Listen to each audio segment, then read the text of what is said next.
বিরুদ্ধে প্রকাশ্য অবস্থান নিয়েছো। এখন আমি যদি বলি যে এই কাজ তুমি ঠিক করো নাই, তোমাকে তওবা করতে হবে, তুমি ওই সকল লোকদের অন্তর্ভুক্ত হয়ে গেছো, ইন্নাকুম ইদাম মিসলুহুম, তোমরা তাদের অন্তর্ভুক্ত কাফের হয়ে গেছো। যেভাবে আবুল সরকার কাফের, ওই একইভাবে তোমরাও কাফের হয়ে গেছো আল্লাহ তাআলার বাণী অনুযায়ী। সুতরাং তোমাদের তওবা করতে হবে। তখন তারা এই আবুল সরকারদের পক্ষে অবস্থান নিয়ে বলবে এই লোক জামাত। বুঝতে পারেন নাই? মানে রাজনৈতিক কোনো এক ক্যাটাগরির মধ্যে ফালাতে পারলেই তো হয়ে গেল। তখন তো রাজনৈতিক কোনো এক ক্যাটাগরিতে ফালাতে পারলেই তো হত্যা করা যায়। বোঝেন নাই?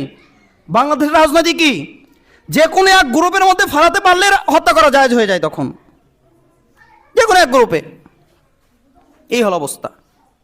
তাহলে বিএনপিও স্পষ্টভাবে অবস্থান জানিয়ে দিয়েছে তারা ওই কাফেরদের পক্ষে, তারা ওই সকল কাফেরদের সমর্থন করে, যার কারণে আল্লাহ তাআলার ঘোষণা